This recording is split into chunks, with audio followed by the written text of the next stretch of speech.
Ladies and gentlemen, my name is Totalbiscuit of the WoW podcast, Blue Please on CynicalBrit.com. I'm going to give you a look at the updated Eastern Plaguelands. Upon visiting this, I think I got the plague, and I'm a little bit stuffed up, so my apologies for that. Now, this zone hasn't had as many changes as some of the others, so what I've done here is I've applied some pretty heavy editing to show you only the bits which have been significantly altered. So what I'm going to do is I'm going to show a brief video of each one, and I'm going to highlight on the map where exactly I'm looking at the time, so you can have a little bit of context there. I think that's a better way of showing this zone, because it is very large, and there's a little point in flying over stuff that you've already seen before.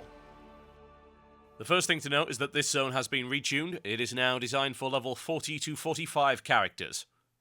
Now, the first thing we're going to have a look at is Light's Hope Chapel, and the new bridge that leads us to there over the now flooded Pestilent Scar. Light's Hope Chapel in general is the area of this particular zone that has been changed the most. It's become a fully fortified town now. They're still building some of the fortifications, but as you can see, you've got the bridge over here. A number of these scarred areas have been flooded with water as a result of the Cataclysm, so they've had to build bridges there. All the bridges look the same.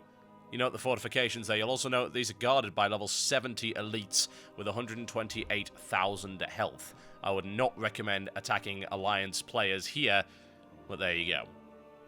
Ah yes, the Ashbringer. Fantastic stuff.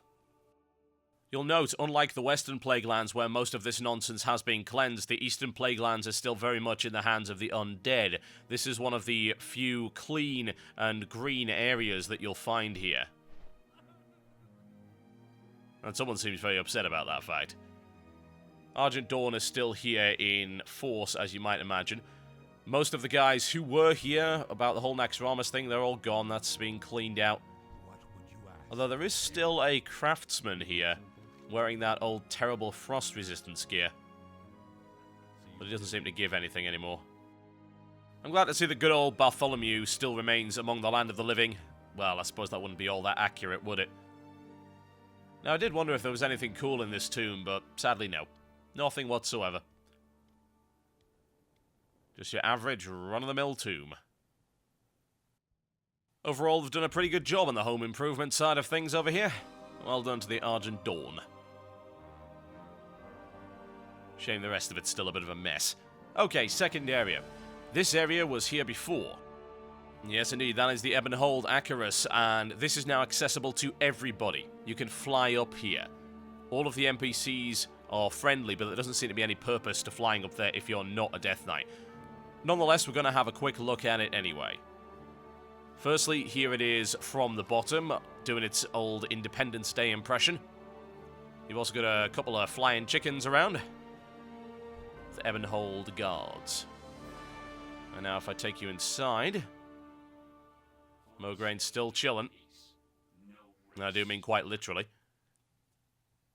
Otherwise, there doesn't seem to be all that many changes, honestly. I talked to a couple of the NPCs. They don't say anything different, but obviously they don't offer you any training or anything like that, and the quests are unavailable for non-Death Knights. Since I barely played a Death Knight, it's kind of nice to come in here anyway. I did level 1, and I couldn't be bothered with it. I don't know what it is. That class just isn't appealing to me. Now, one thing you have to know is that I got in this way, but you can't actually get out this way. There's an invisible flight ceiling there, which means you can't quite get over the barrier. Little bit annoying, to say the least. The only way you can get out is if you go onto the second level. There's a place with a flight master. You can use that to get out of there or just get on your flying mount. Right, next area. You'll remember this tower. It used to be one of the capturable world PvP locations in this area. All of these towers are now owned by the Argent Dawn, which means that they have been changed, refortified, and they're one of the only areas in the Eastern Plaguelands that have actual green grass. You actually do still get the 5% undead damage buff, so don't stress too much about that. But let's have a look at this one. This one's a little bit unusual because it's got this big beam flying into the sky for whatever reason. It also has a delicious barbecue pit. Yes, indeed. Let's go and have a quick look at that.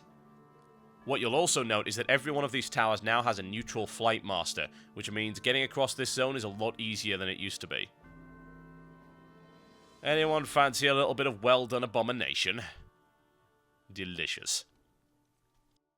The next area we're going to have a look at is the Calithian Lodge up to the north. Now, this area used to be populated by Highborn, but as a result, I believe, of the Sunwell nonsense that went on during TBC, there was a bunch more wretched created, and apparently these guys have succumbed to mana addiction, and they're looking a little bit worse for wear. Now, this should teach you a very valuable lesson for life. Don't do Void Crystals, kids, or Arcane Powder. You'll end up looking like this. Ugh. Disgusting. And I thought elves were bad in their normal form. Certainly going to be looking forward to slaying these wretched creatures. They've got nothing to live for anyway. Hell, some of them are just lying around. Lazy buggers. Our next stop on this tour is Corin's Crossing, which hasn't changed all that much. You'll remember it as the Scourge-infested town that was not all that pleasant to ride through. This one has a new tower established by the Argent Dawn. It's in the north right there. We're going to have a look at that. As with a lot of these areas, they have been now flooded, so there are a number of these bridges around. They are guarded, like I said, by very, very powerful mobs, considering the level zone of this area. So I wouldn't piss them off, if I were you.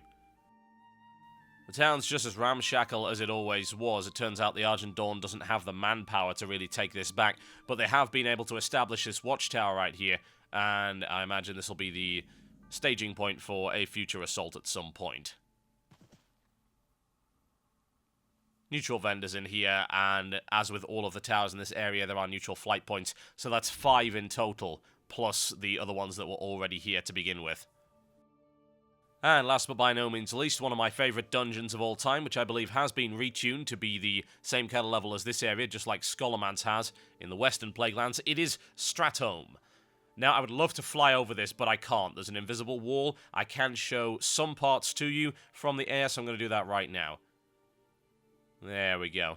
It's a rather unique perspective on that particular area.